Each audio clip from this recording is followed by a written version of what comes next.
The wagon didn't slow down. That was the detail Emma Hartwell would return to for decades afterward, not the grip of her father's fist around her collar, not the rush of cold November air against her face, not the impact of her knees against the packed dirt of the Bozeman Trail.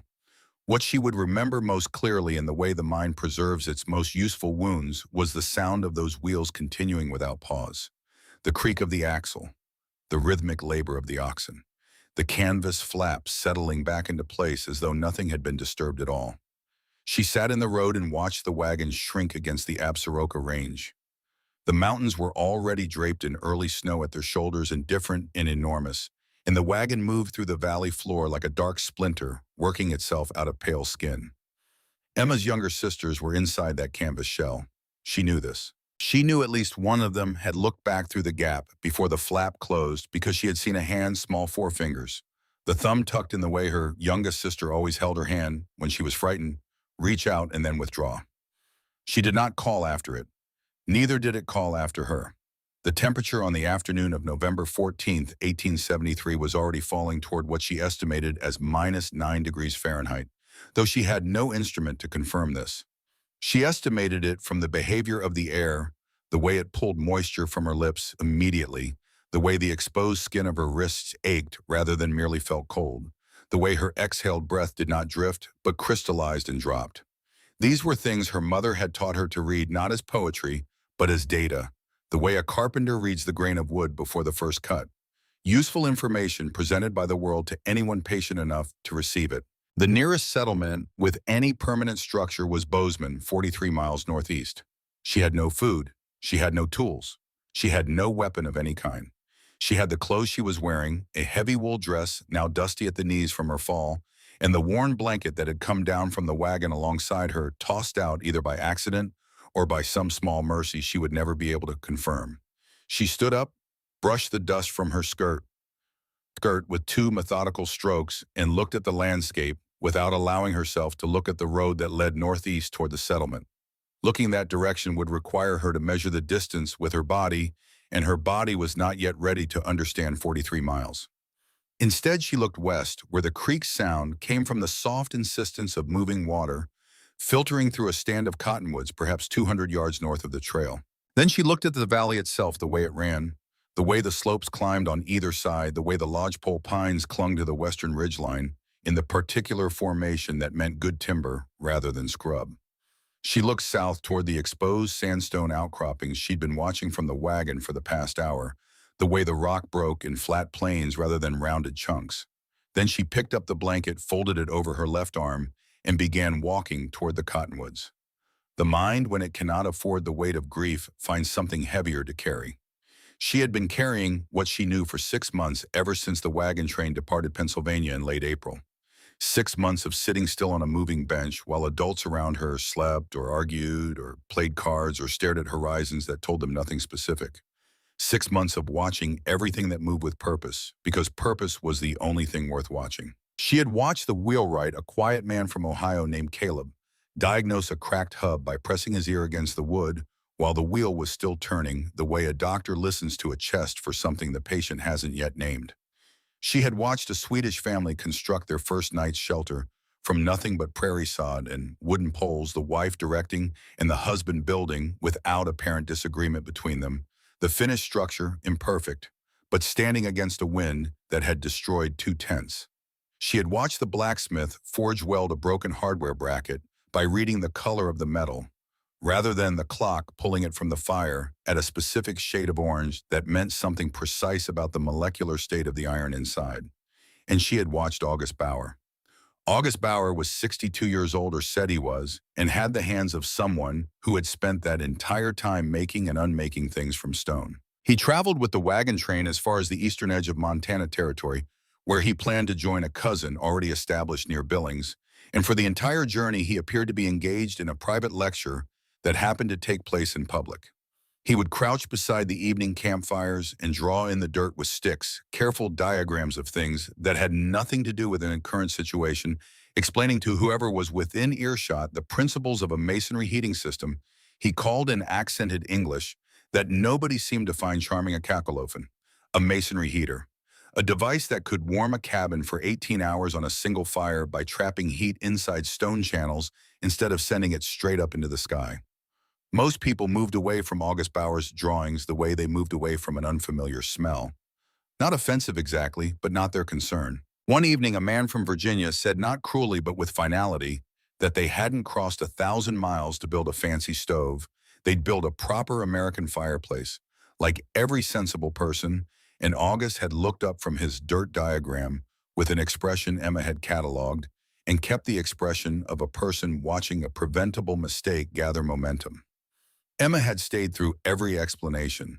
She had stayed not because she was especially interested in stonework, but because August Bauer was interested in it, and interest in a specific thing pursued with full attention was the most reliable signal she knew that something was worth understanding. She asked no questions that would draw her father's notice. She stood far enough back that she looked like she was simply present rather than listening. But she listened from the first line to the last every evening.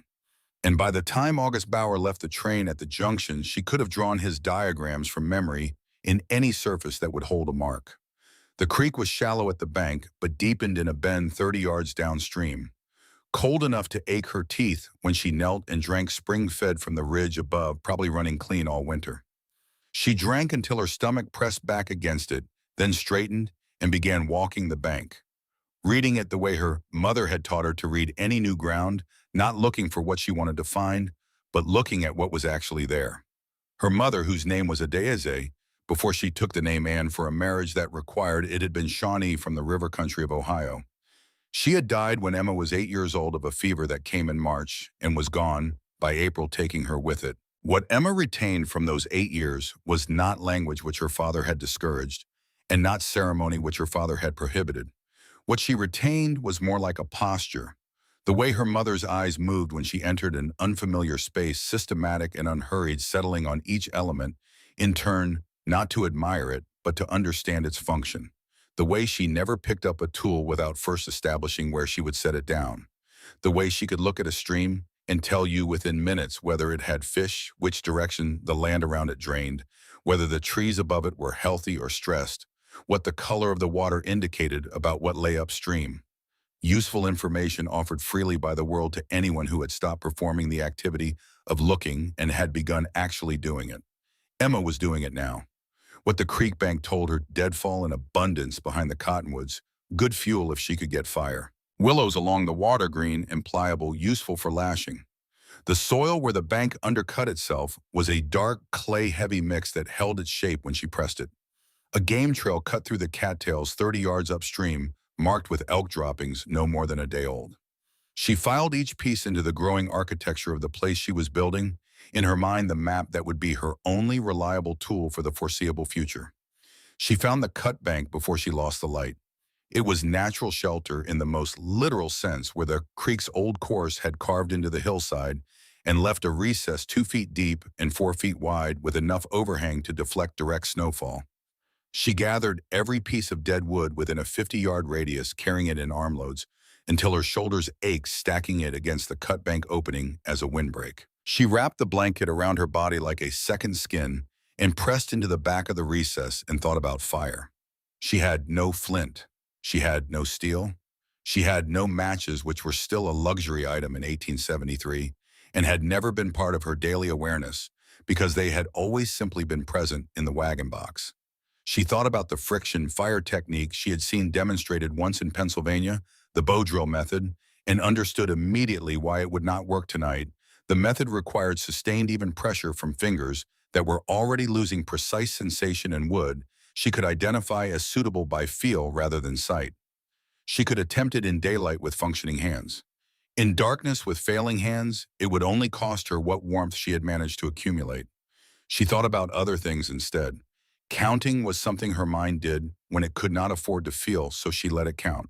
The number of times she had watched Caleb the wheelwright press his ear to a hub 4. The number of evenings August Bauer had drawn his diagrams before she lost count, at least 15.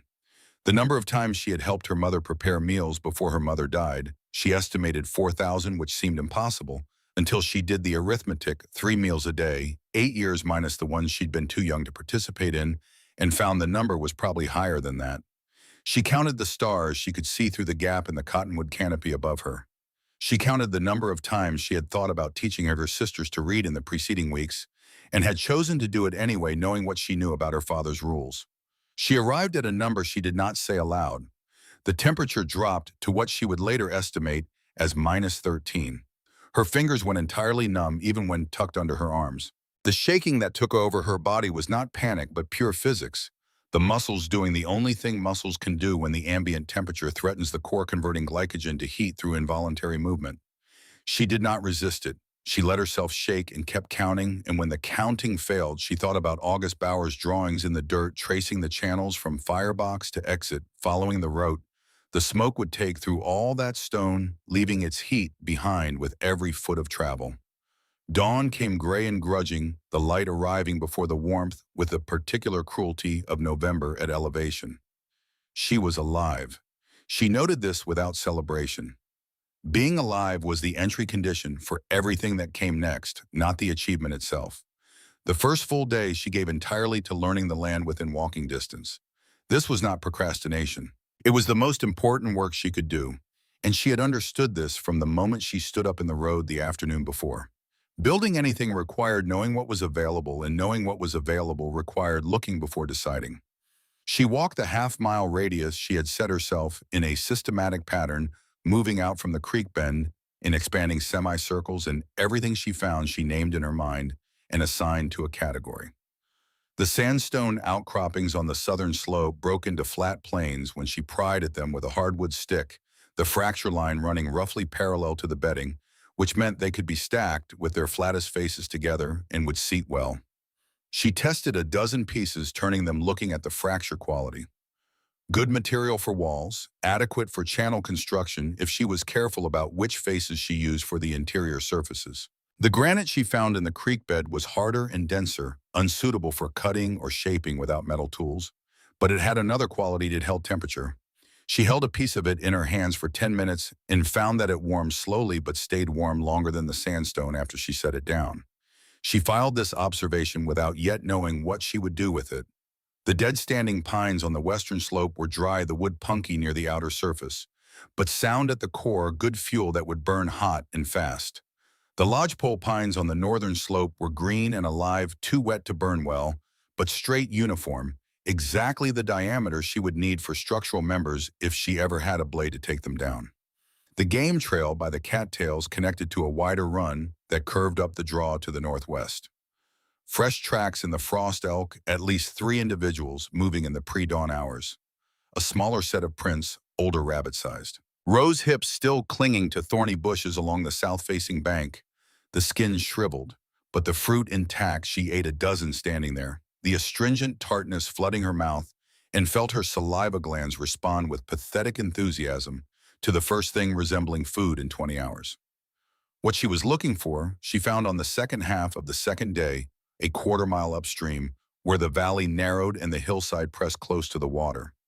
The alcove had been made by geology over 10,000 years, give or take the hillside giving way along a fault line to leave a recess roughly 12 feet deep, 15 feet wide, the ceiling varying between 6 and 8 feet depending on where you stood.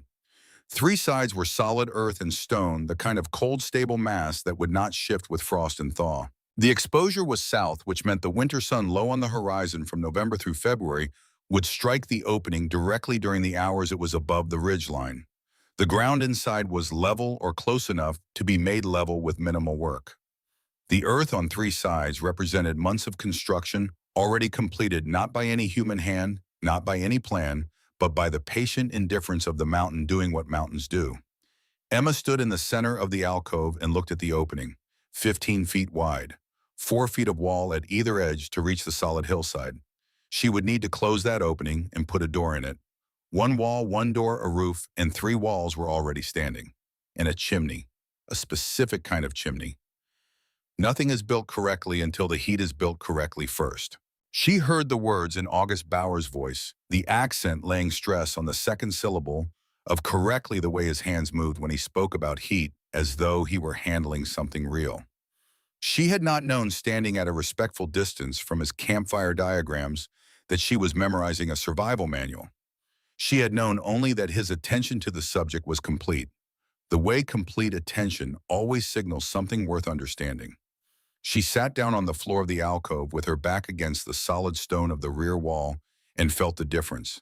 50 yards from the alcove, standing exposed in the valley floor, the wind moved heat away from her body at a rate she could feel in her shoulders and her ears. Inside the alcove, the wind could not enter from 3 directions simultaneously.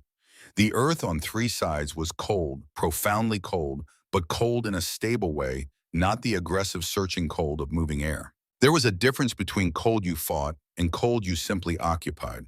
The first killed quickly. The second gave you time. She calculated in her head what she could calculate, the size of the front wall he would need to build, the amount of stone required, the depth of the foundation she would need to sink to keep it from heaving, when the ground froze, the size of the firebox relative to the channel system, the height of the chimney exit relative to the firebox to generate draft through 15 feet of serpentine channel. She had no paper, no pencil, no reference material of any kind. She did the arithmetic in the dirt of the alcove floor with a stick, working through the numbers August Bauer had given her, adjusting for the scale of the space available, checking her work by drawing the cross-section again from memory and tracing the path of imaginary smoke through the imaginary channels with her finger. She would not be leaving for Bozeman. She understood this now with the clarity that comes when a decision that has been gathering force for some time finally steps forward and introduces itself by name. 43 miles in November without food or gear was not survival calculation, it was mortality calculation. The chance of completing that journey was lower than the chance of surviving here, and surviving here while deeply uncertain was at least within the domain of problems she could address with work. She would need fire before she could build anything. Everything else depended on fire. The second night was colder than the first, the thermometer she didn't have, falling toward what she would later estimate as -15. She had improved the cut bank position, packing additional deadfall more tightly against the windward side, and the blanket was now supplemented by an armload of dry grass she'd found in a protected hollow stuffed around her legs. These improvements bought her perhaps 4 degrees of effective warmth, which was the difference between shaking hard and shaking moderately, not between danger and safety. She was still in danger. She was simply in slightly better managed danger. She spent the night thinking through the fire problem with the same systematic patience she'd applied to the landscape survey. Flint she had now covered the sandstone and granite zones within comfortable walking distance and found neither flint nor chert. The quartz she'd found was crystalline and brittle, capable of producing a spark when struck correctly, but quartz sparks were weak and brief, and she had not been able to coax one into a tinder bundle before the cold made her fingers too unreliable. Bow drill theoretically possible with the right wood combination, but she needed dried-out softwood for the fireboard and harder wood for the spindle, and she needed to be able to identify these by touch and sight with confidence. And she needed fingers that could sustain pressure and speed for the duration required, which in cold weather was significantly longer than in temperate conditions because the ambient air wicked heat from the coal as fast as friction generated it.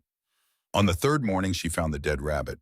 It was in the brush below the game trail, already stiff with cold, killed by what she judged to be a raptor strike, from the puncture pattern on its back, then abandoned for reasons she couldn't determine, disturbance perhaps, or a larger predator moving through. She carried it to the creek and let the moving water work over it for an hour, then ate it without fire in the way her mother had shown her to approach any unfamiliar food that survival required, slowly, thoroughly paying close attention to what your stomach said in the hour afterward. The protein steadied something in her core temperature that the rose hips had not reached. The shaking modulated. Her thinking sharpened in that particular way she associated with actual nourishment rather than the false clarity of hunger. With clearer thinking came clearer assessment. She had been out here 4 days. No wagon trains would pass on this trail until April, at the earliest, the season being too far advanced for travel. Bozeman remained inaccessible without gear. The resource survey was complete. She had identified everything she could use within the radius she could cover. What she did not have was fire, and without fire she could build nothing, because winter construction, without the ability to warm herself during breaks, would kill her faster than no shelter at all. She spent the 4th day attempting the bow drill again in better daylight, with warmer hands having eaten. She had identified a dry willow branch for the spindle and a section of dry cottonwood root for the fireboard, both showing the characteristics August Bauer had described when explaining how to make fire from friction. He had demonstrated this once briefly as part of a larger discussion about primitive techniques, and she had watched with the same attention she gave everything he said. She carved the notch in the fireboard with a sharp-edged piece of granite, moving carefully, taking her time. She built the bow from a curved branch and a strip torn from the hem of her dress. She made the tinder bundle from shredded cottonwood inner bark, the dry, fibrous layer that caught a spark most readily. She drilled for 40 minutes. She generated smoke twice visible, smoke rising from the notch, which meant she was reaching the right temperature at the ember point. Both times the friction coal failed to develop before the ambient air cooled it. Her arms gave out before the third serious attempt, the shoulder muscles refusing the sustained circular pressure. She sat for an hour with her back against a cottonwood and felt for the first time something that was not quite despair. She was too practical for despair, which requires a kind of surrender she had not been educated toward, but was adjacent to it. A recognition that the problem was real and her solution was insufficient, that the method she had was not matching the conditions she was in. On the fifth morning, she found the glass. It was half buried in the dirt 20 yards from the main trail, almost certainly thrown from a passing wagon weeks or months before. A curved section of brown glass from what had probably been a medicine bottle, the curve of the base rather than the neck, which meant the exterior surface was convex. It was perhaps 3 inches in diameter at its widest point, intact on all edges, clear of cracks. Emma held it up and looked at the morning sun through it, noting the way the light gathered on the far side. She turned it, adjusted the angle, found the focal point, the bright spot where the glass concentrated the diffuse winter sunlight into something approaching a point. She built the most careful tinder bundle she had ever made. Cottonwood inner bark shredded to near fiber, the finest material she could produce. With her thumbnail mixed with dried grass, ground between her palms, formed into a loose nest that would allow air to move through it. She found a sheltered spot where the wind was negligible and the sun was unobstructed. She held the glass at the precise angle that produced the smallest, brightest focal point on the center of the nest. She waited. She watched the spot of light. The tinder began to darken at the center, a browning that spread outward from the focal point in concentric rings of increasing warmth. A thread of smoke barely visible rose from the darkened spot. Emma leaned close and blew not a breath but a suggestion of air, the kind of exhalation that encourages rather than demands. The smoke thickened slightly. She blew again. The coal was there. She could see the orange edge of it, small as a pencil point, in the center of the darkness. She blew for 3 hours, not continuously, in the careful rhythmic pattern that keeps a coal alive without smothering it, maintaining the oxygen supply while building the coal's mass and temperature. Her head went light twice from the sustained, careful breathing. She stopped, waited for the lightheadedness to pass, confirmed the coal was holding, and resumed. When she finally folded the tinder bundle around the coal and held it up and blew a full breath into it and the bundle erupted in flame, she felt nothing dramatic. No surge of relief, no tears, no words spoken into the cold air. She simply began feeding the fire one small stick at a time with the same deliberate attention she had given everything else, because this fire was the most important object in the world, and it would be treated accordingly. She spent the rest of that day converting the fire into a system. She built a rock ring, not decorative but functional, designed to reflect heat back toward the fuel source and protect the flame from the variable wind that came down the valley in the afternoons. She gathered and staged a serious supply of fuel in order of burn rate, fine kindling, finger diameter sticks, wrist diameter pieces, larger lengths for sustained heat. She experimented with the fire's behavior in the afternoon wind and found the angle of the rock arrangement that minimized disruption. She noted that the fire could be banked under ash and revived from coal for at least 6 hours, which meant she did not need to feed it continuously through the night if she managed it correctly. That night was the first night she slept. She woke before dawn to rebuild the fire from the banked coal, and in the orange light of the flames, she made the decision she had been building toward since the second day she would begin construction of the alcove cabin within the week. The timeline was not comfortable. She estimated 3 to 4 weeks before the serious winter set in, the kind of cold that would make outdoor construction work impossible for extended periods. She had no metal tools, no rope, no lumber prepared in advance. She had stone, earth, clay, green timber she could not yet cut, dried timber she could not yet fell, and a fire she could maintain but not move. What she had besides those materials was the full architecture of the design in her mind, and the conviction, not faith, not hope, but calculation that the design was sound. August Bauer had not been offering an opinion about masonry heating. He had been presenting physics. Physics did not change based on who was listening.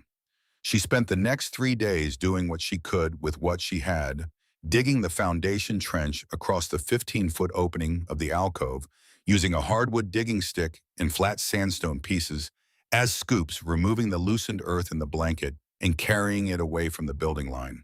She went down 2 feet before hitting the consolidated clay rock substrate that would serve as a bearing surface. The trench was not even. It was not perfect. It was adequate, which was the standard she had set herself and intended to maintain, because perfect was not a standard that the current conditions could support. Her hands went through 3 states in those 3 days. First blisters, which broke and wept.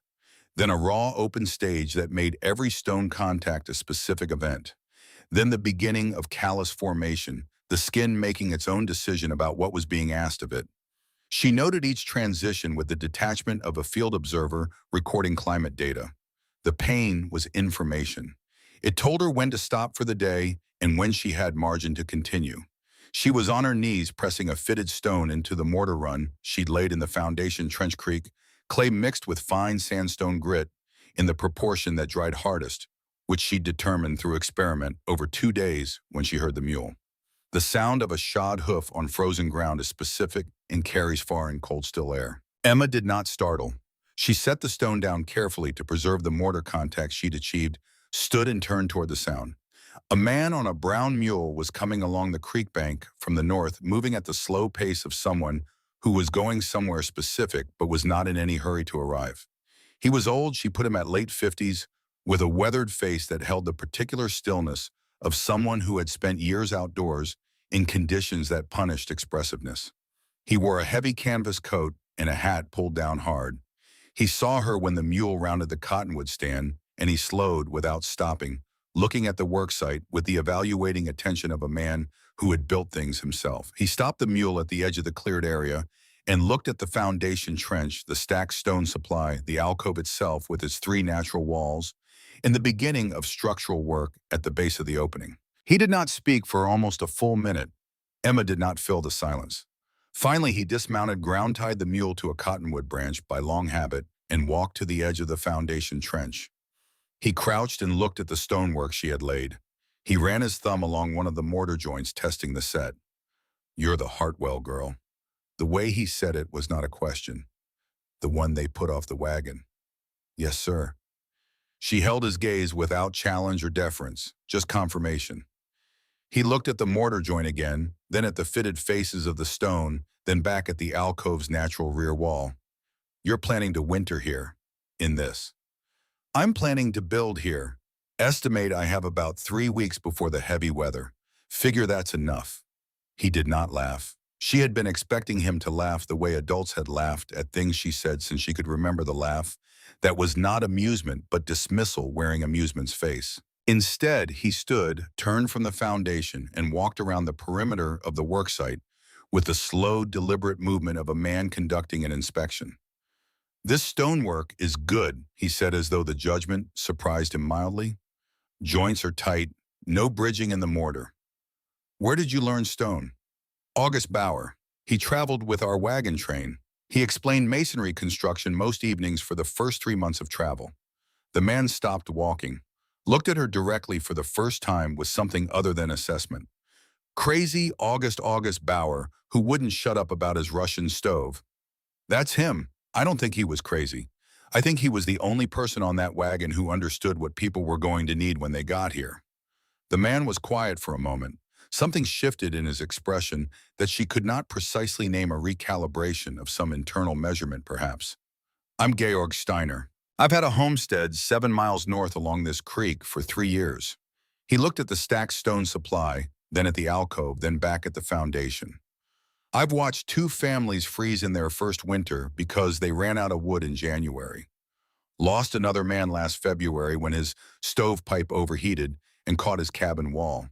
You're telling me you're going to build something better than what killed those people alone in 3 weeks with no tools? Emma pointed toward the alcove's natural rear wall, the solid earth and stone that the hillside had provided without being asked. 3 walls already done. The front wall only needs to reach 4 feet on either side before it meets the solid slope. And I'm not building a conventional chimney. She turned toward the foundation corner where she had been planning the firebox placement. August called it a cachalofen. Masonry heater. Single fire in the morning burns for 3 hours. The heat goes through stone channels 15 feet of travel before it exits. The stone holds that heat for 18 hours. One fire. All day and all night. No overheated stovepipe because the heat stays in the mass, not in metal. I know what a cachalofen is. His voice was quiet. I've seen the drawings. They're complicated. You need proper flue channels, correct draft ratios, thermal expansion joints, or the whole thing cracks apart when it heats. You need fire brick for the firebox or the stones fail from thermal shock. You need clay mortar mixed correctly or it shrinks and falls out. You need a damper system or all the heat escapes when the fire's out. A pause. You need tools. I have flat sandstone for channel walls, creek clay for mortar, and enough time to make small mistakes instead of big ones. She met his eyes without wavering. The firebox will be regular stone, not fire brick. It will crack before summer. I'll rebuild it in the spring with better materials. The channels I'll keep simple, serpentine, not complex branching, which means less total resistance and lower chance of draft failure. I don't need this to be perfect, Mr. Steiner. I need it to be better than dying in a cut bank in January. He looked at her for a long time. She could not read what he was calculating. She did not try. I have an old axe head back at my place, he said at last. No handle, but the steel is good. You could make one. I have a broken saw, maybe 12 inches of blade left, but it would cut. And I could spare a few pounds of salt pork if you're going to starve before you finish. He paused. I'll bring them tomorrow morning. I'll pay you back come spring. He waved that off with the economy of someone who found the offer beside the point. Don't die, girl. I've got enough people on this creek that I couldn't save. I don't need another one. He went back to the mule and untied the rein and mounted with the careful deliberateness of a man whose knees had opinions about the procedure. He turned the animal north along the creek without looking back. Emma watched him until the cottonwoods absorbed him. She turned back to the foundation trench. She picked up the stone she had set down and pressed it back into the mortar bed, adjusting the angle until the face ran level. She checked the joint on both sides, tight. She moved to the next position and reached for the next stone. The light was fading over the Absaroka. The temperature was already falling toward what she knew would be another hard night. She had fire a partial foundation, a plan that was not finished but was real, and tomorrow morning an axe would come. An axe changes everything. She worked until she could no longer see the mortar. Georg Steiner arrived the next morning before the light was full, the mule picking its way along the frozen creek bank with the careful deliberation of an animal that had learned to distrust ice. He carried the axe head wrapped in burlap, the saw fragment, and the salt pork in a canvas sack that he set on the flattest stone near Emma's fire without ceremony. He looked at the foundation work she had completed in the remaining light the evening before and said nothing for long enough that Emma understood the silence as a form of approval he was too careful to express directly. She had already found the ash sapling she wanted for the handle chosen for its straight grain and the slight flex it carried when she pressed it between her palms. She had split one end with a flat-edged stone the evening before working in the firelight, and now she drove the axe head onto the shaped handle with a series of measured strikes against a larger stone, checking the seating after every 3 blows, adjusting the wedge she'd cut from a scrap of green pine until the head was secure in a way she trusted. Georg watched her work the wedge without offering guidance. When she finished and swung the axe once against the base of a nearby cottonwood to test the set, he made a sound in his throat that was not quite acknowledgement, but was in that direction. Clay, he said, looking at the mortar she had been mixing. Where are you pulling it? She described the location, the bend in the creek where the current ran slow, and the bottom sediment was dark and fine rather than sandy. He crouched and picked up a hardened mortar chip from the edge of the foundation trench, rubbed it between his fingers, pressed his thumbnail into it, then set it back down. First winter here, I tried to build a small masonry box heater. He kept his eyes on the mortar chip rather than her face. Used clay from a shallower section of the creek. More sand content. I didn't know the difference. The whole thing went apart on the fourth day after I first fired it. Not a failure at the joints, but a failure inside the mass, the clay contrasting unevenly as it dried. He stood and brushed his palms against his coat. The spot you're using is better. Mix in crushed stone dust from the sandstone, the fine powder left when you split pieces. It gives the clay body without adding sand's instability. The finished mortar won't shrink the same way.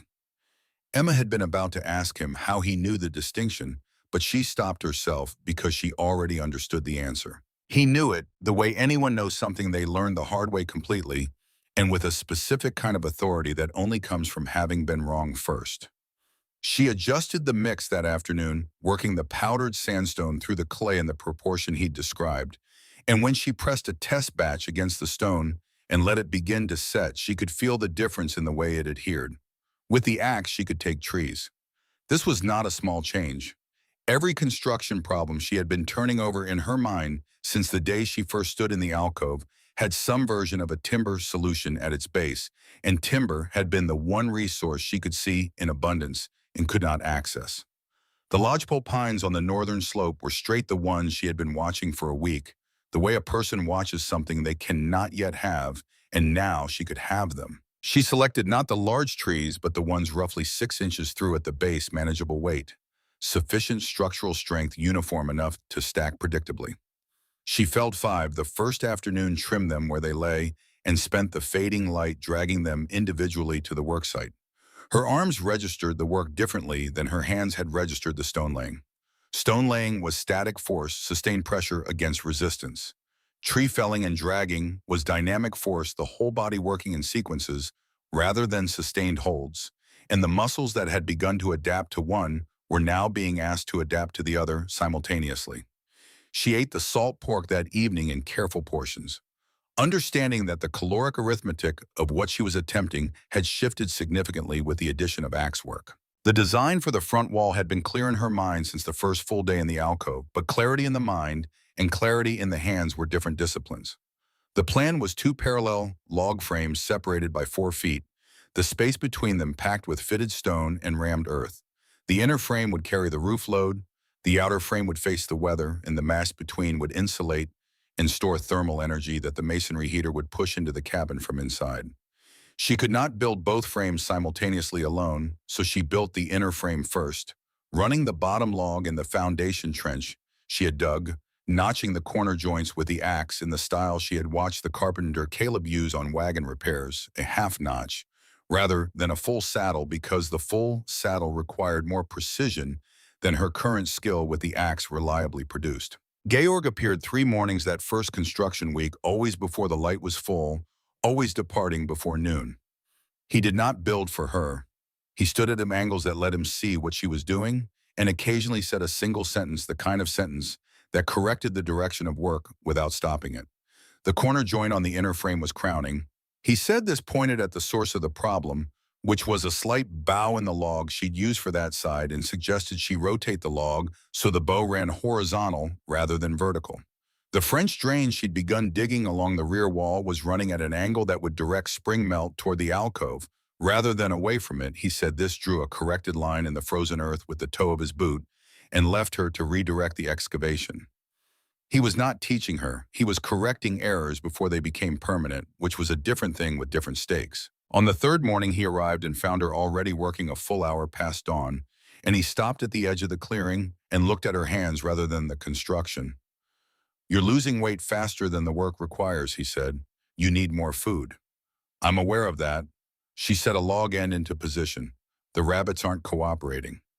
He left and came back 2 hours later with a hindquarter of something she didn't ask what, wrapped in canvas.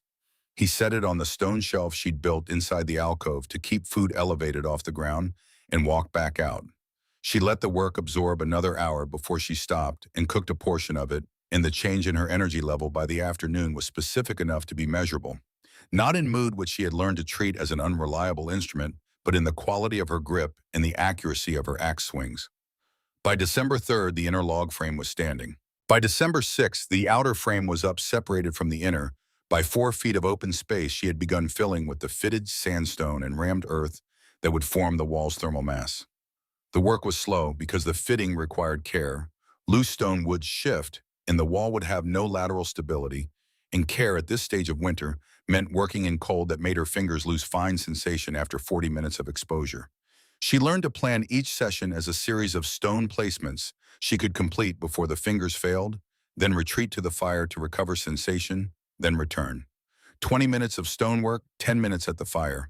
The rhythm was inefficient in elapsed time and necessary in practice.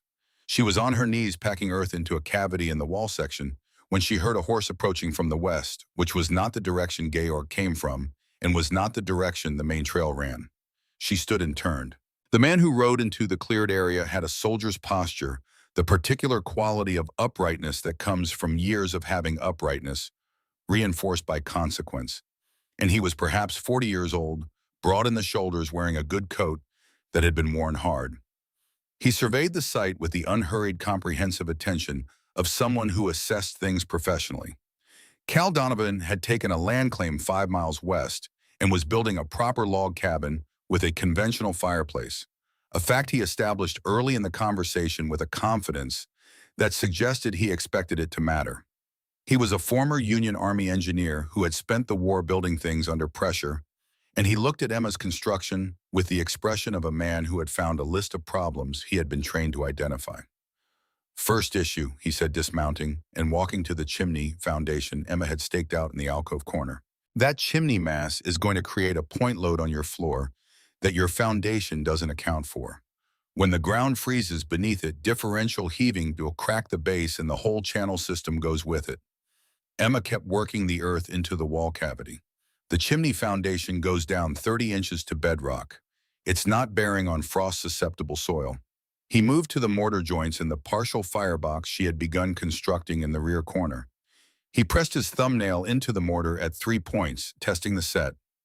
"Your firebox stone is sandstone. Sandstone has a thermal expansion coefficient that's incompatible with sustained high-temperature cycling. After a month of daily fires, the faces will spall. The firebox fails, and you're burning in an open hole. The sandstone firebox will last this winter. I'll rebuild with better material in the spring when I can source it properly." He moved to the channel stub she had laid out, the first section of the serpentine run, beginning to take shape at the firebox exit. "You have no way to verify your draft calculation. The channel resistance in a serpentine system is non-trivial. Get the ratio wrong between firebox opening and chimney exit, and you'll either smoke the cabin out or the draw will be insufficient to sustain combustion and the fire will self-extinguish. Firebox opening is 24 inches by 18. Chimney exit is 12 inches square. Vertical rise from firebox to cap is approximately 16 feet, including the channel height. The area ratio and the rise produce adequate draft for the channel resistance I've calculated." He stopped moving, looked at her directly for the first time in the conversation with an expression she had seen before on men who had expected to be describing a problem to someone who didn't understand it and had instead found themselves in a technical discussion with someone who did. He was not pleased about it, but neither was he dismissive, and she marked the distinction as important.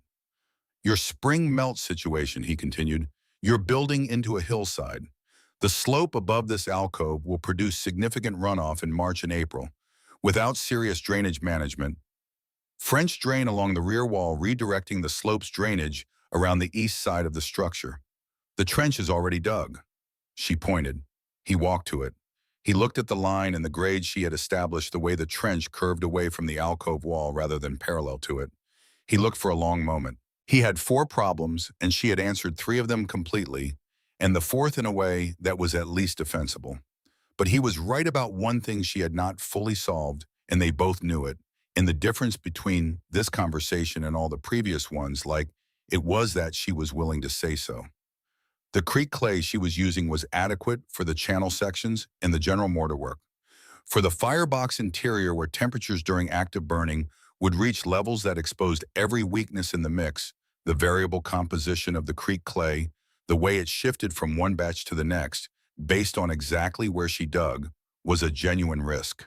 A significant thermal differential in the mortar mix at the hottest point in the system could cause the kind of cracking that would not merely be cosmetic. Donovan had brought a small quantity of high-fired clay material from the east carried as packing material in his equipment boxes and now surplus since his construction was using a conventional firebox with metal components. Enough for the interior firebox faces. Not a large quantity, but enough for the surfaces that mattered most. "You explained the full design to me," he said, his voice settling into a register that was negotiation rather than instruction. "Every principle, every calculation, the reasoning behind each structural choice. I want to understand it well enough to apply it to my own rebuild next season. In exchange, the clay material is yours." Emma looked at him for a moment, reading the transaction for anything she had missed. There was nothing hidden in it. He wanted what he said he wanted, and what he was offering was genuinely useful. She recognized this as the kind of exchange the frontier ran on, not generosity, not charity, but the direct trade of value for value between people who had both and needed both. "Agreed," she said. "I'll walk you through it tomorrow morning." She spent that evening in the alcove by the fire, not reviewing the design. She knew it as well as she knew her own hands, but thinking about how to explain it. This was a different problem. Understanding something and being able to transfer that understanding to another mind were not the same skill, and she had not practiced the second one. She thought about the way August Bauer had explained things on the wagon train, the way he had started not with what to build, but with why heat behaved the way it behaved, why mass mattered, why the path length of the smoke through the stone was the whole point and not a detail. She thought about the way her mother had taught her things, always beginning with the mechanism, rather than the instruction, always answering the unasked question of why before the asked question of how. The following morning, she walked Donovan through the system from first principles, standing inside the partial structure and pointing at each element as she described its function. She started with heat as a concept, the way it moved from high concentration to low, the way stone's thermal mass absorbed it slowly and released it slowly, which was the property that made the whole system possible.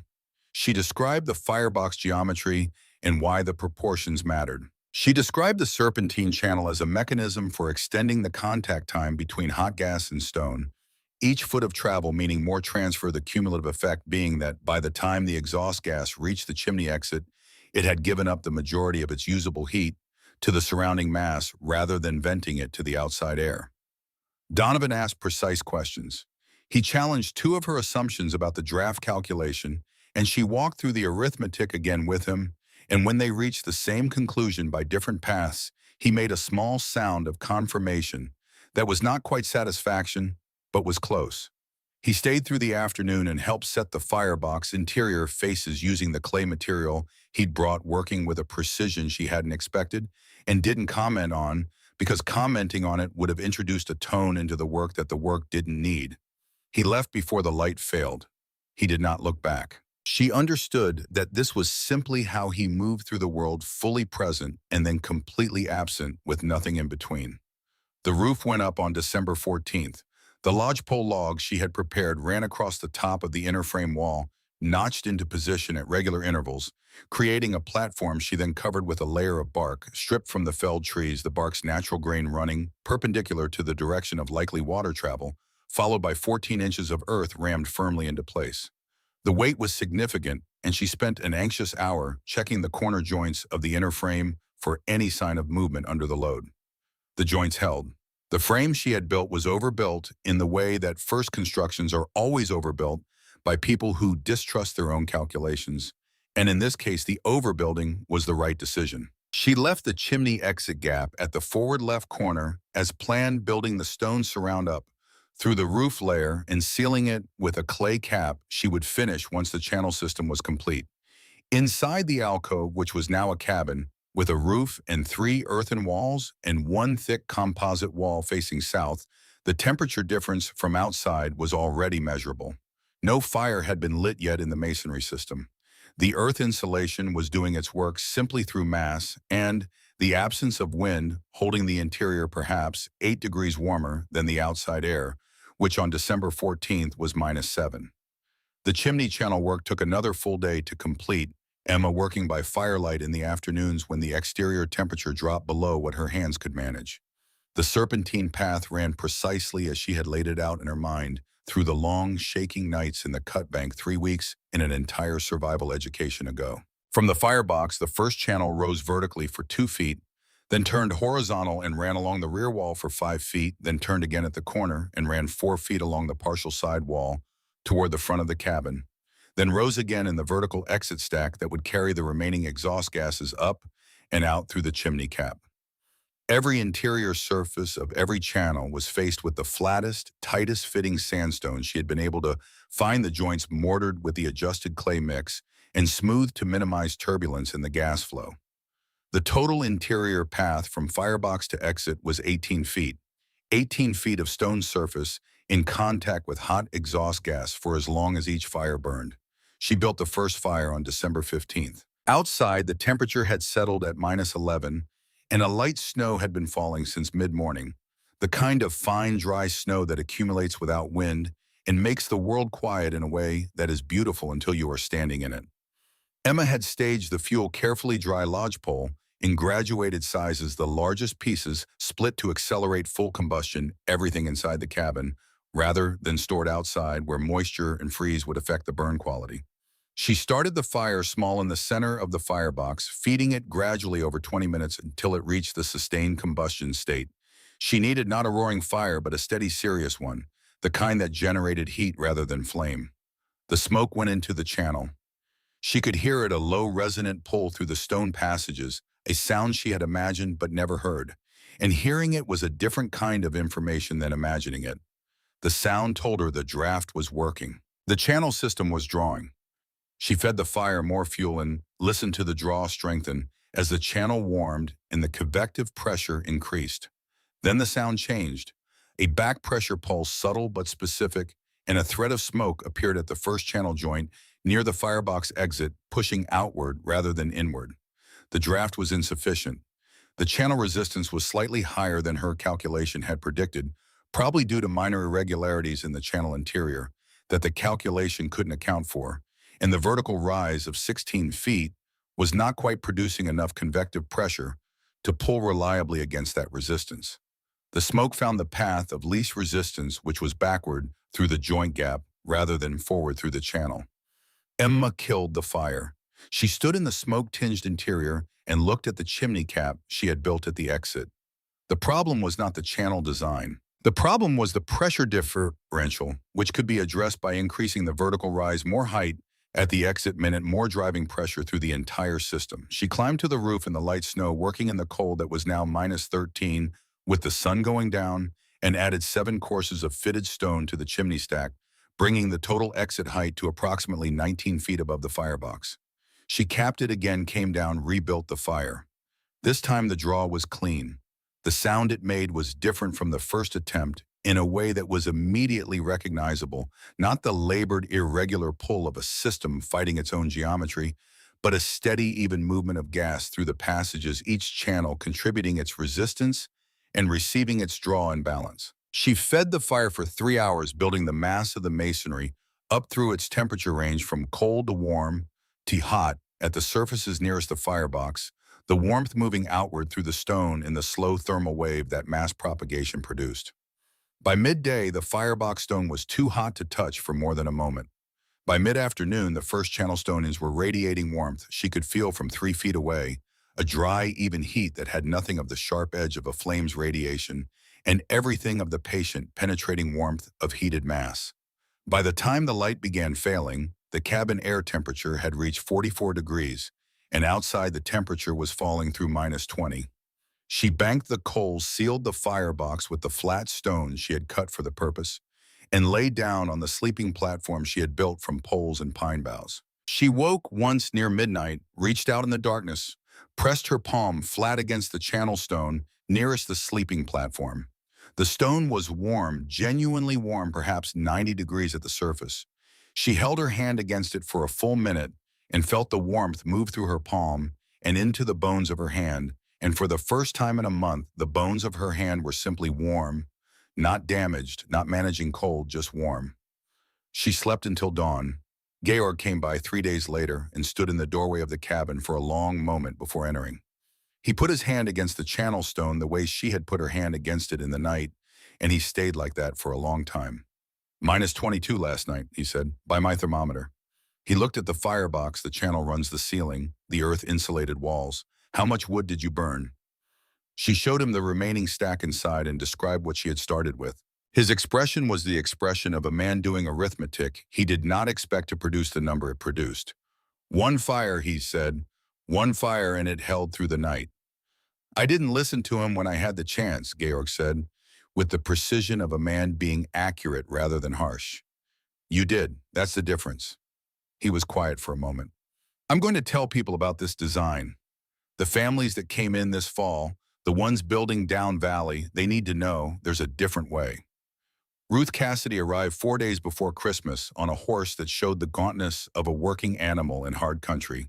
She was 34, impractical in a way that had nothing to do with resignation and everything to do with having 2 children and a homestead and a finite amount of time and energy to spend on any single problem. She pressed her palm against the channel stone the same way Georg had, and then she held it there longer, and what moved across her face was not amazement so much as a focused, calculating recognition, the look of a person fitting a new piece of information into a structure that had been waiting for it. My cabin burned through 2 weeks of wood already this month, she said, and it's still cold enough that the children sleep in their coats. She turned from the channel stone and looked at Emma directly. Show me how it works, not just the result, the reason behind it. Emma walked her through the design the way she had walked Donovan through it, starting with the principle rather than the process. Ruth asked questions that were different from Donovan's questions, less about the engineering mathematics, and more about the material choices, the reasons for specific proportions, the way each decision had been reached. Emma answered all of them, and in answering them discovered that some of her reasoning when forced into spoken language for the second time was clearer than it had been the first time, as though the act of explanation was doing something to the understanding that silent knowing could not do. Before Ruth left, she said with the brevity of someone who gave compliments only when they were earned, and only when withholding them would be a kind of dishonesty. When spring comes, I'm rebuilding my place. I want your help. She did not offer it as a question. She reached into the bag tied to her saddle and produced 4 potatoes, a piece of salt pork, and half a loaf of bread, and she set these on the stone shelf with the directness of someone making a transaction rather than performing generosity. Payment in advance, she said, for the teaching. The temperature dropped to -28 on December 21st and stayed there for 3 days. Emma ran the firebox on a morning and evening schedule, each burn lasting 3 to 4 hours. The masonry mass cycling through its full thermal range and releasing steadily through the hours between. The cabin interior held between 40 and 50 degrees throughout the cold snap. She had not run out of fuel. She had not run out of food, though the margins were narrower than she wanted.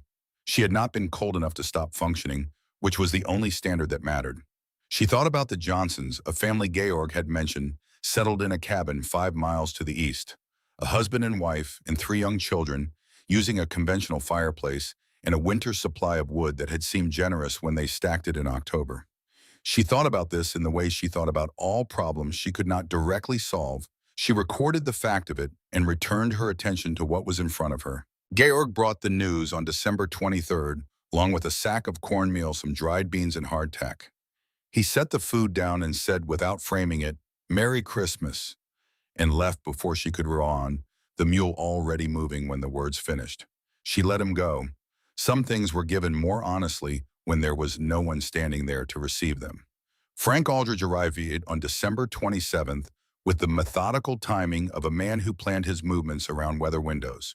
He was 47, a railroad surveyor who had decided the coming rail line made his claims value calculable and had built accordingly with the competence of someone for whom construction was a professional rather than a personal activity. He inspected the chimney system with a surveyor's eye, checking plumb on the stack, checking the mortar set at the cap, running his thumbnail along 3 separate joints at different heights to assess consistency. "The work is solid," he said, and said it without the slight hesitation that would have indicated surprise, which meant he had come expecting it to be solid. "But you have a problem you haven't solved yet." He looked up at the chimney cap. She had built the flat stone and the stone surround. When the serious winds come down this valley and they come hard from the northwest, I know this from 2 winters of camp surveys, they'll push directly down that stack. Backdraft. You get smoke and carbon monoxide pushed into the cabin while the fire's burning. In a sealed space like this, with no window ventilation, that's fatal. Emma had been thinking about this since she completed the cap. She had no solution because the solution required either metal components she didn't have or a geometric arrangement of stone that she hadn't worked out. "What would you use?" she asked. He thought for a moment, not performing thought, but actually thinking, which she had learned to distinguish. "You need a wind collar. A square frame of stone around the exit, taller than it is wide, with openings on all 4 sides. Then a capstone on top, flat overhanging all 4 sides. Wind hits the collar walls instead of descending the stack. The 4 side openings let the smoke out regardless of which direction the wind comes from. You lose no draft, you gain protection from every wind direction." They built it over 2 days, Aldridge directing and Emma doing the physical work, which was the arrangement that made sense given that she knew her materials and he knew the design geometry. The finished collar added 30 inches of total height to the stack and changed the silhouette of the chimney from a simple column to something that looked from a distance almost deliberate in a way the rest of the structure's provisional character did not. On January 2nd, the blizzard arrived. It came from the northwest as Aldridge had said it would, and it came without the graduated warning that polite weather provides, arriving instead as a wall of moving air and snow that went from nothing to violence in less than an hour. Emma had fired the chimney that morning for 4 hours, the longest single burn she had run, feeding it beyond what the daily warming required to load the masonry mass to its maximum thermal capacity. She had sensed the pressure change in the air since waking the particular dense stillness that preceded convective storm systems, and had responded to it by doing the only preparation available to her. By noon, the cabin door was immovable under packed snow. The temperature outside dropped to -22, then -26, then -31, within 6 hours of the storm's arrival. The wind noise was unlike anything Emma had encountered. Not the continuous howl of a sustained gale, but something more violent and irregular, gusts that struck the cabin walls hard enough to feel through the composite framing, followed by moments of pressure drop that were almost worse because they reset the expectation and let the next gust arrive as a surprise. The chimney cap held. The collar deflected the wind as designed, and the draw through the system continued without interruption, steady and clean, the sound of the gow movement through the channels audible beneath the exterior noise as a kind of counterpoint chaos on the outside, physics operating without drama on the inside. Emma leaned her back against the channel stone and felt the heat move through the wool of her dress and into the muscles along her spine, and simply stayed there for a long time, listening to the storm try to get in and fail. The blizzard ran for 72 hours. She could not open the door for the full duration. She had water from snow melted in a pot set on a flat stone near the firebox. She had food for 5 days if she was disciplined about portions. She fired the masonry twice more during the storm, once on the evening of the first day and once in the middle of the second, watching the cabin temperature cycle between 38 and 54 degrees as the mass charged and discharged. She slept both nights in the warmth of a cabin that was not comfortable by any generous definition of the word, but was 30 degrees warmer than the air that was trying to enter it, which was a margin she could live inside. When the wind stopped on the morning of the 4th of January, the silence was physical. A presence rather than an absence. Emma dug out through the door opening with the flatboard she had kept inside for the purpose, pushing packed snow outward in sections until she broke through into air that was cold enough to make her eyes water immediately and brilliant with the total reflectance of a landscape remade in white. The drifts in the valley were 10 feet high in the places where the wind had organized the snow. The creek was ice from bank to bank. The lodgepole pines on the western slope were bent under accumulated weight, their tips brushing the snow surface. The cabin, 3 earthen walls, 1 composite wall, earth roof chimney rising clean from the top, stood without visible damage, in the same position it had occupied before the storm, as though it had been there for 30 years rather than 3 weeks. Georg appeared the following day. He found Emma outside splitting wood and stopped his mule and looked at her for a moment before speaking. "The Johnsons are dead," he said. "Found them yesterday. They ran out of wood on the second day of the storm, burned their furniture, When that was gone, he stopped. Your system there, he said, looking at the chimney, you used how much wood through the whole thing?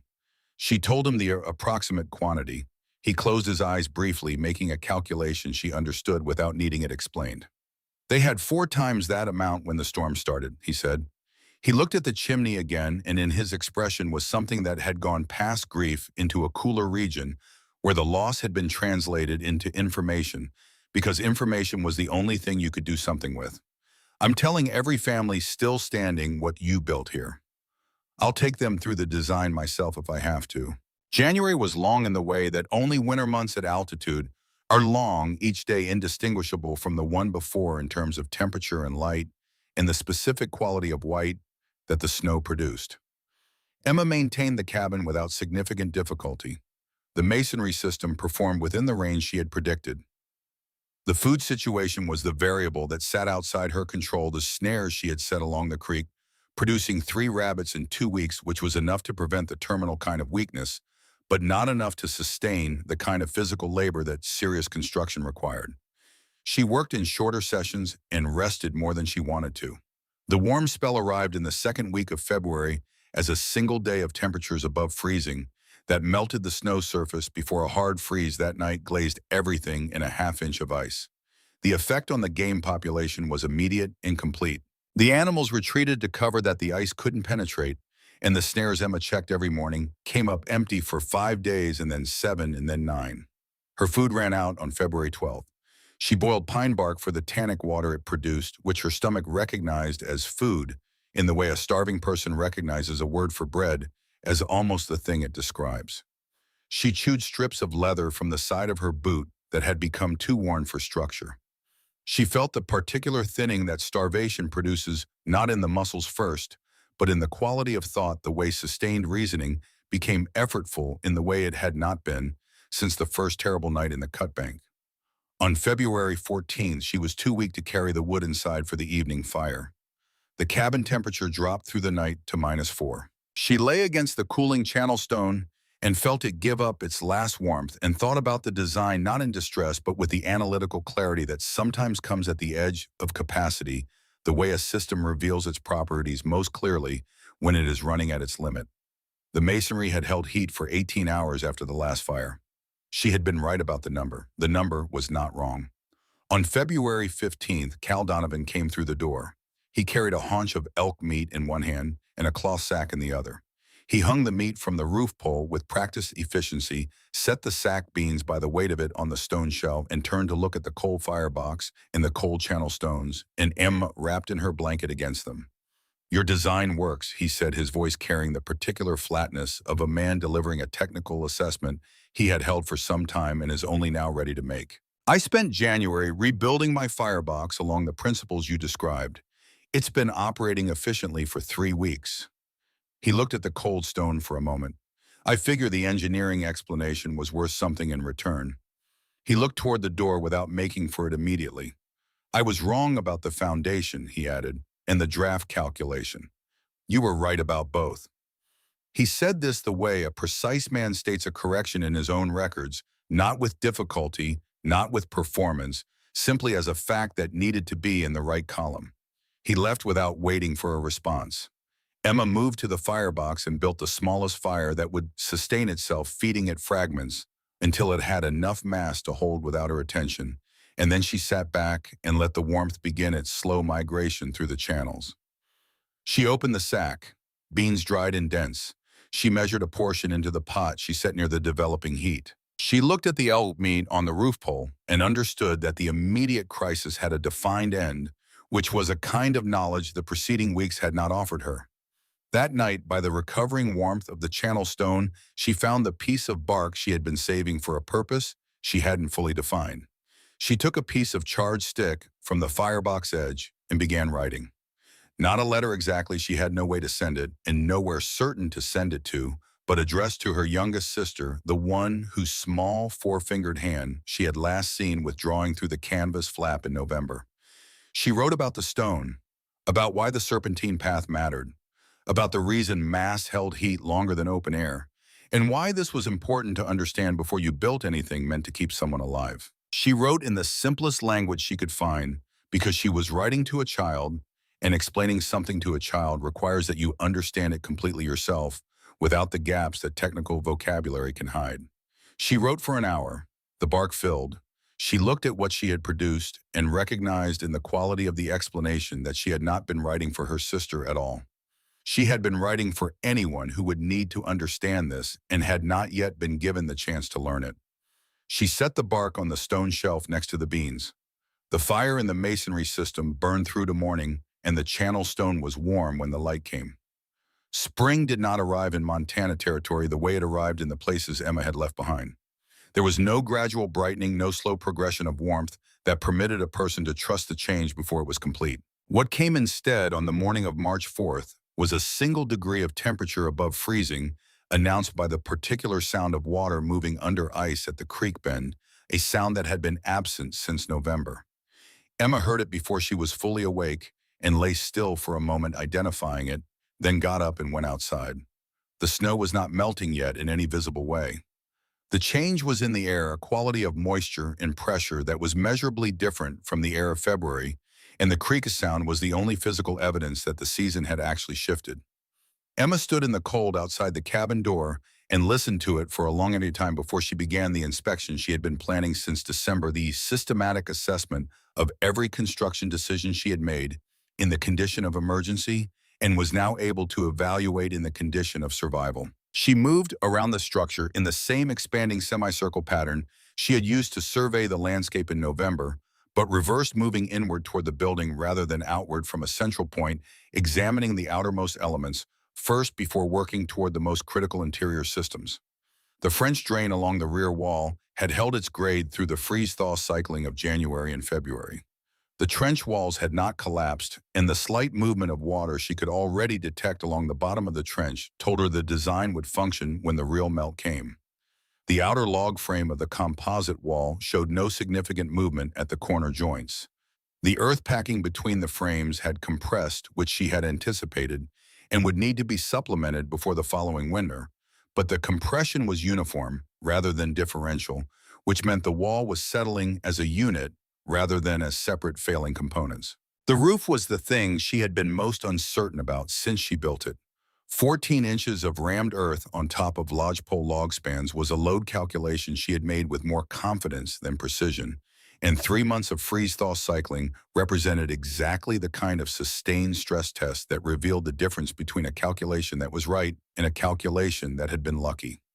She climbed up to check it by touch, pressing her palms flat against the surface in a grid pattern, feeling for the soft spots that would indicate ice lens formation beneath the packed earth.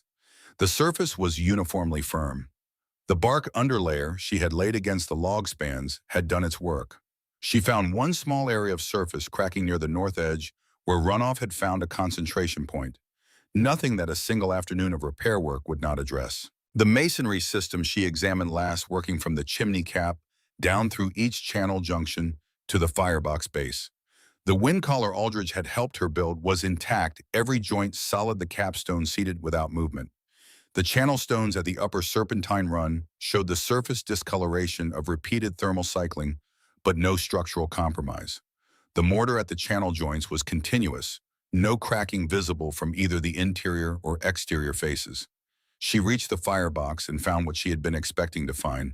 The sandstone interior faces had spalled in 2 locations, thin layers of the stone surface shearing away from the thermal expansion, stress she had predicted before the first fire in December.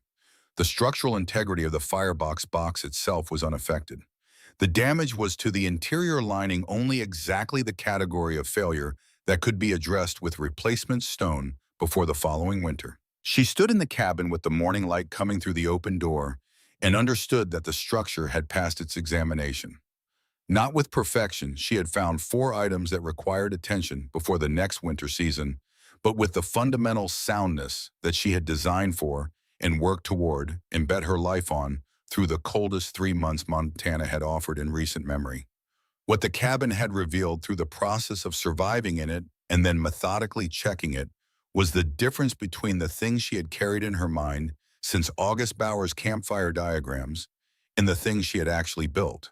The thing in her mind had been theoretical, a system of principles that she understood and believed but had never tested against material reality. The thing she had built was a translation of those principles into stone and clay and timber and earth. And the translation was imperfect in the specific ways that all first translations are imperfect, not wrong at the level of fundamental meaning, but inexact in details that only showed themselves when the material was put under sustained pressure.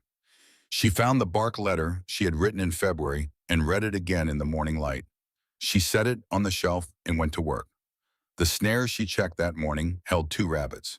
She ate one and reset the traps and spent the afternoon cutting replacement sandstone for the firebox lining, selecting pieces with the care she had not been able to take in the emergency conditions of November, looking for stones with the tightest grain structure and most uniform composition, the ones least likely to develop internal stress differentials when cycling between cold and operational temperature. The work was familiar in a way that November's work had not been.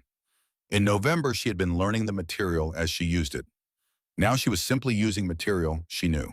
Frank Aldridge came by in early April with the news about the railroad and the cooking offer.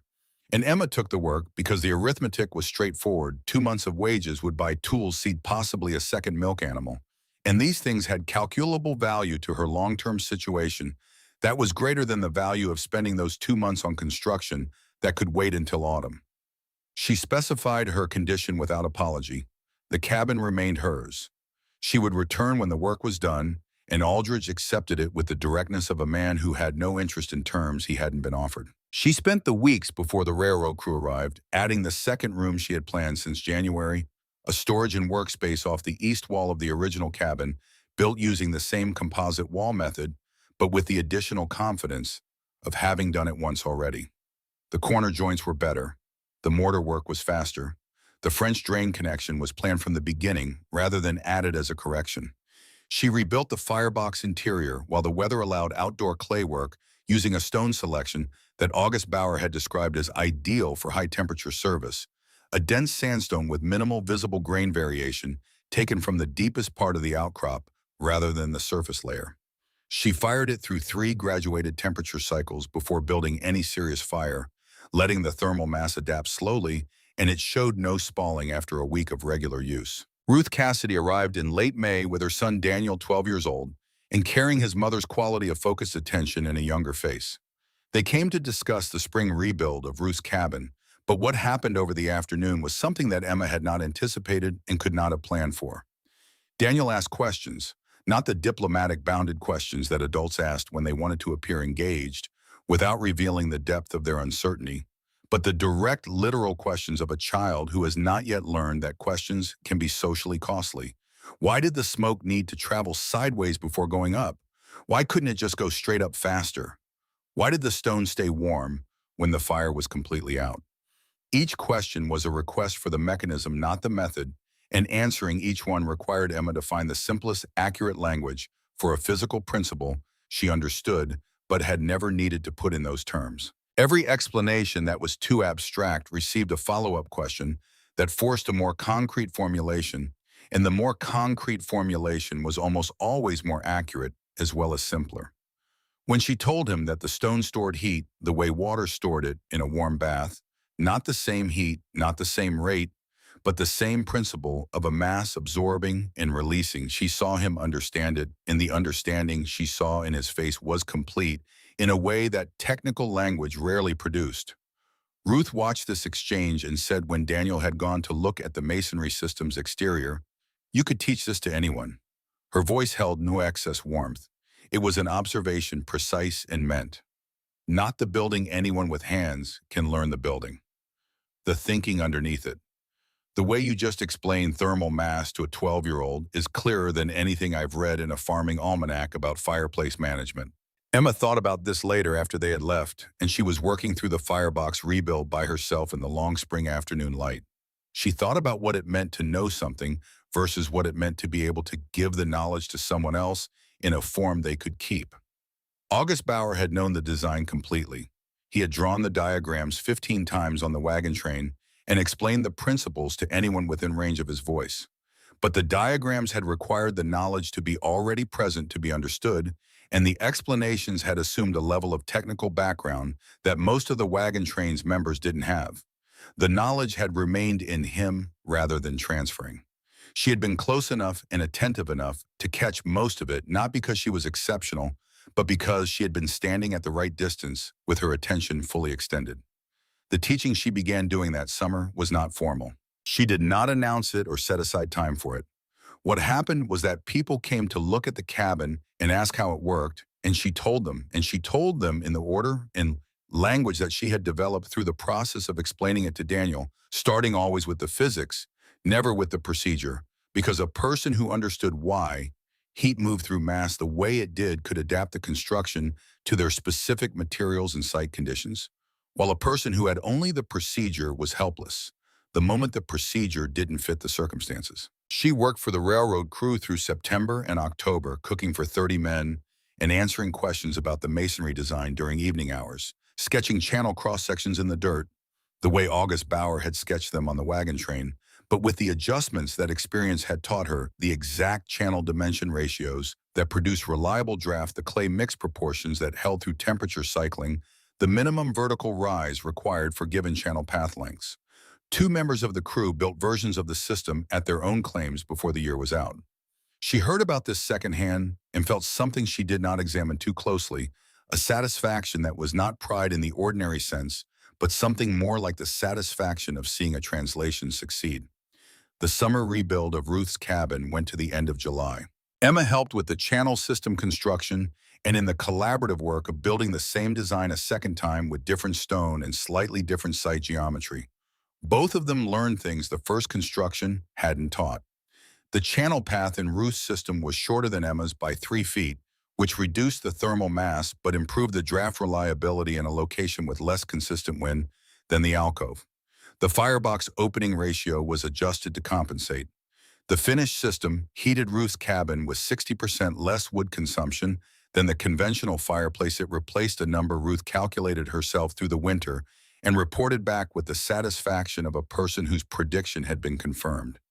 Georg Steiner came to see the rebuild when it was finished and stood in Ruth's cabin with his palm against her channel stone for the same long moment he had stood in Emma's cabin 8 months before. He looked older than he had in November.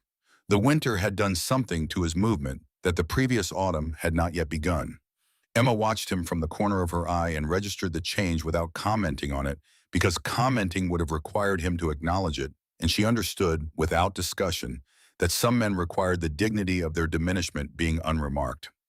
Will Prescott arrived in the summer of 1876 with a surveyor's case and a letter of introduction from the territorial government's office in Helena.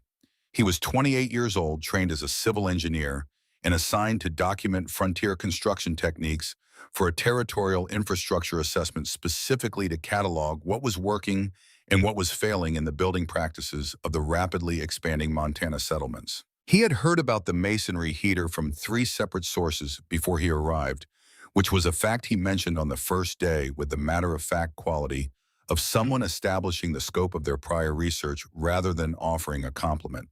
He spent the first day measuring. He moved through the cabin with a precision level and a steel tape recording dimensions documenting the channel geometry with drawn cross-sections, measuring the chimney stack height and the firebox proportions and the wall thickness at multiple points. He said very little while doing this. Emma watched him work and recognized in his method the same quality of focused attention she had observed in August Bauer's explanations, not performance of competence, but actual competence, the kind that is self-contained and does not require an audience. On the second day, he asked questions. The questions were technical and specific, and several of them pressed into areas where her reasoning had been intuitive rather than formally derived. He asked about the thermal expansion coefficient she had assumed for the sandstone in her firebox calculations. She told him she had not assumed a coefficient. She had observed the behavior of the stone through one winter's operation and worked backward to identify what the coefficient must have been. He was quiet for a moment and wrote something in his field book. He asked about the draft calculation methodology. She explained the approach, area ratios, vertical rise, estimated channel resistance, and he checked her numbers against a formula in his reference material and found that her result and the formula's result agreed within 5%. He noted this without theatrical emphasis. She noted that he noted it without theatrical emphasis and found this quality reliable in a way that the various forms of theatrical emphasis she had encountered were not. On the third day they argued. The argument was about the thermal expansion joint placement in the channel system. Will had reviewed her design and identified a theoretical stress concentration at the corner where the first channel transitioned from vertical to horizontal, a location where two different thermal gradients met at a right angle, and the material was asked to expand in two directions simultaneously. He believed the joint should be at the corner. Emma believed the joint should be 18 inches before the corner in the fully vertical section because the corner itself was a structural element that needed continuity, and the joint's function was to relieve stress before it reached the structural element rather than at it. She had reasoned this from her observation of how the original firebox's sandstone faces had failed at flat surfaces, not at corners, because corners distributed stress into two planes simultaneously rather than concentrating it in one.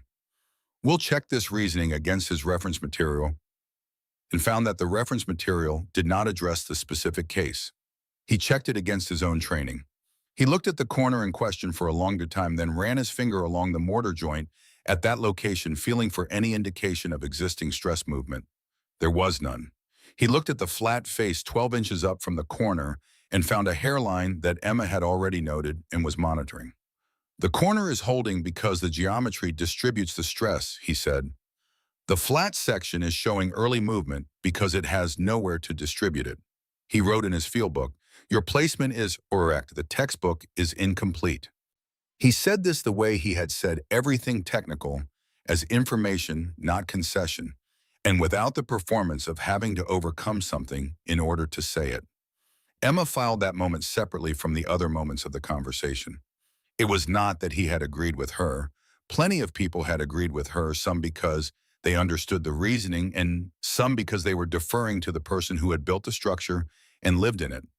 What was different was that he had checked her reasoning against his own framework and found the reasoning sound and said so in language that attributed the soundness to the reasoning rather than to her. The distinction was precise and it mattered. He stayed 3 weeks instead of 3 days. The stay was justified to his official purpose by the additional documentation he collected. Floor plans, construction, sequence notes, interviews with Ruth Cassidy and Georg Steiner about their observations of the system's performance measurements of the fuel consumption data that Emma had been recording since the first winter. His official report completed after his return to Helena and submitted to the territorial government described the cabin as a significant example of empirical construction methodology that had achieved results comparable to formally engineered systems through iterative observation and material-specific adaptation. It noted the thermal efficiency at 74% heat retention against a conventional fireplace's 18%. It noted the winter fuel consumption at 1/5 the valley average. It used the phrase deliberate integration of site-specific thermal geometry to describe Emma's use of the alcove's natural mass in combination with the masonry system, and it was this phrase more than any number that Emma read twice. The word deliberate was doing specific work in that sentence. It was the word that distinguished what she had done from luck or accident or the blind application of someone else's instructions. She had made choices. The choices had been informed by knowledge she had gathered and understanding she had developed through application and failure and correction. The word deliberate was accurate, and accuracy from a formal engineer in an official document was a form of recognition that carried different weight than the warmth of neighbors who liked what she had built. Will Prescott returned to the valley the following spring on official business related to the railroad survey, and the official business took less time than he had allocated, which left 10 days before his scheduled return to Helena. He spent them at the alcove cabin, this time less in the role of investigator and more in the role of someone working through a problem he had not yet resolved. The problem, which he stated plainly on the second evening while they were both looking at the firebox rebuild she was planning for that season, was that his training had given him a framework for analyzing structures that already existed or had been designed according to established principles, but it did not give him a framework for understanding how someone arrived at a correct design through a method that was not formally recognized as engineering. He wanted to understand the process, not just the product. Emma thought about this for a day before answering it because the question deserved more than the first response that came to mind. The first response was that there was no method, that she had simply applied what she knew to what was available in the sequence that survival required. But this was not quite accurate, and she knew it was not quite accurate, and saying something imprecise because it was humble would have been a different kind of dishonesty than saying something imprecise because it was boastful. Every problem I solved last winter was connected to every other problem I hadn't solved yet. She told him, her voice carrying the particular evenness of someone choosing words with care. The fire problem had to be solved before the shelter problem had any point. The draft problem had to be understood before the channel geometry could be decided. I couldn't sequence the work anyway except the way the problems were actually connected to each other. What I think formal training might give you is the ability to solve the problems in isolation. What the situation gave me was the necessity of understanding how they connected. He wrote this down. She watched him write it and thought about August Bauer, who had explained things that needed to be connected in order to be useful to people who had not yet felt the necessity that would connect them. They married in the autumn of 1878. The decision was arrived at through the same process by which they had resolved every other question between them. Careful consideration of what was actually true, stated plainly, and agreed to on the basis of what was accurate rather than what was expected. Emma did not need rescuing, and Will did not offer rescue. What he offered was what he was: a person who checked his conclusions against evidence, acknowledged corrections without defensive elaboration, and was genuinely interested in the problem she was genuinely interested in. What she offered was the same. The ceremony was performed by the circuit judge when he passed through Bozeman in October, attended by Georg Steiner and Ruth Cassidy and Frank Aldridge, who had driven a wagon from his claim and arrived with a case of canned goods he set down without explanation. Georg Steiner did not survive to see the winter of 1879. He died in October of that year at his homestead 7 miles north along the creek, of causes that his age made unremarkable and that his character made unlamented. In the conventional sense, he would not have wanted lamentation. He was found by his nearest neighbor, sitting in the chair beside his hearth, the smaller masonry unit he had added to his existing cabin 2 winters ago, still warm to the touch when the neighbor arrived. Emma heard the news from Ruth, who delivered it without ornamentation, because she understood that Georg Steiner would have found ornamentation insulting. Emma sat with it for an afternoon and thought about the morning he had arrived on the mule and crouched to examine her mortar joints without yet knowing whether she was worth examining, and she thought about the particular quality of his silence on the occasions when he was being given information rather than giving it. She did not go to a service because there was no service. She went to her firebox and rebuilt the last section of channel mortar she had been intending to repoint since summer, working it carefully and pressing the joints smooth in the way Georg had showed her a joint was done when the person doing it cared about the result. The winter of 1879 into 1880 was the winter that counted. It came early and hard, the first serious cold arriving in October rather than November, and it did not moderate the way the previous winters had moderated in their middle weeks. 43 families in the valley and the adjacent draws were now using masonry heating systems that had descended directly or indirectly from Emma's original design, each one adapted to its specific site and material conditions by the thinking method rather than the replication method, asking what is available and what does the site require, rather than copying an existing plan onto a different situation. The adaptations had been tested individually through previous winters. They had not been tested simultaneously through a sustained extreme cold event. The cold event came in January. -38 degrees at its lowest, held for 11 days without relief, the kind of sustained extreme that moved past the range of a difficult winter into the range of an event the territory would reference for decades afterward. Emma ran the firebox on a morning and evening schedule through the entire 11-day period, and the cabin interior held between 42 and 56 degrees, the mass cycling fully through its thermal range with each charge and giving back steady warmth through the hours between. She burned approximately the same quantity of wood per day that she had burned during the January blizzard of 1874. The masonry had not degraded in its thermal performance over 6 years of operation. If anything, it had improved the repeated cycling, having stabilized the mortar and stone in a way that fresh construction had not yet achieved. The deaths that winter were 2. Both were in structures using conventional fireplace systems, both running out of fuel in the second week of January when the cold showed no sign of releasing. Against the 12% winter mortality rate that Georg had described from 1873 and the adjacent years, the rate for the valley's residents in the winter of 1879 to 1880 was less than 2%, and the deaths that occurred were not from cold in structures using the masonry design. Emma learned these numbers gradually through conversation and through the reports that reached her in the spring, and she received them with the same detachment she had applied to her morning inspection of the cabin in March of 1874 as information that confirmed a calculation, not as cause for ceremony. What she thought about alone was the families in 1873 and 1874 that had not had the design available to them.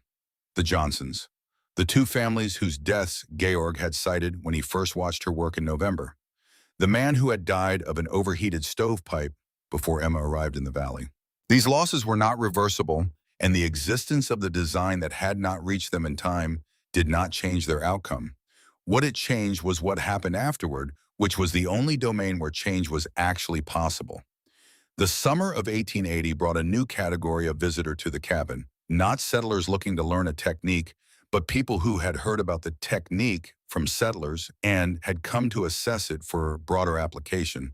A county surveyor, two engineers from a railroad company, considering the heating requirements of station buildings in high-altitude locations, a journalist from the Billings paper who was writing about settlement, survival rates, and had found the masonry heater statistics in Will's 1876 territorial report. Emma spoke to all of them with the same directness she applied to everything, answering the questions they asked and volunteering the information they would have asked if they had known to ask it. She did not perform the role of pioneer eccentric or local curiosity.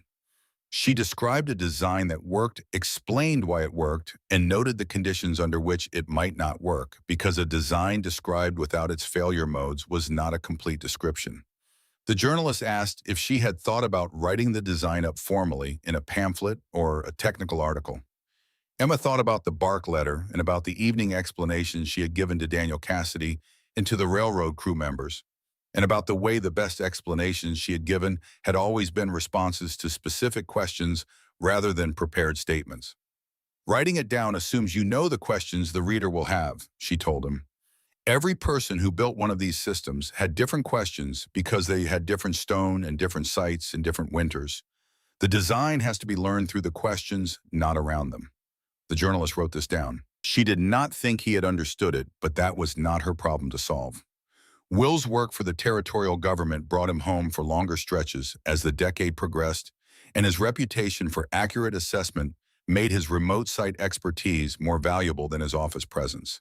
He and Emma expanded the cabin twice in the 1880s, adding 2 rooms in the construction of which Emma made deliberate teaching decisions using her own children's helping hands to demonstrate the principles in action, not as instruction, but as the natural context in which a parent shows a child what work looks like when it is done with attention. Their oldest daughter, Clara, absorbed the masonry system with the completeness that children absorb the conditions of their earliest environment, not as knowledge distinct from everything else, but as the baseline against which everything else was measured. Clara Prescott left for college in the East in 1895, one of the first women enrolled in an engineering program that accepted women with reluctance and kept them at the margins with persistent small discouragements. She wrote home about the buildings she encountered there, the heating systems, the construction methods, and the letter she wrote in her first winter read to Emma and Will as the observations of someone genuinely disoriented by the discovery that the world she had grown up in was not the standard against which other worlds were measured. I thought everyone built into hillsides with stone heaters, Clara wrote in the letter Emma would later describe as the one she had read most times. I am finding that what I grew up thinking was ordinary was in fact the result of someone solving a problem that most people had not yet understood was solvable. Emma was 53 years old when that letter arrived. She read it in the cabin in the light from the window that had replaced the hide scrape panel 12 years before with the masonry system running at its morning output level and the channel stone warm at her shoulder. She thought about the woman who had written that letter and the circumstances under which the conditions for writing it had been created. She thought about August Bauer, who was dead. By then she had learned this in 1891 through a letter forwarded from the Billings land office to Will's correspondence address from a nephew who was settling an estate and had found the territorial report and tracked down its subject. August Bauer had lived until 78 in a house near the Yellowstone that his nephew described as having a masonry heater of exceptional craftsmanship in the main room. Emma had read this without surprise and with a specific pleasure that she did not try to characterize. The Billings Gazette reporter arrived in the summer of 1924 when Emma was 67 years old and Will had been gone 3 years, taken by a quick illness in the spring of 1921, and at 73 with the same absence of theatrical production that had characterized everything else about him. The reporter was young enough that frontier history was already a category of narrative for him rather than a living context, and he approached the interview with the earnestness of someone who had done his research and intended to honor the subject by it.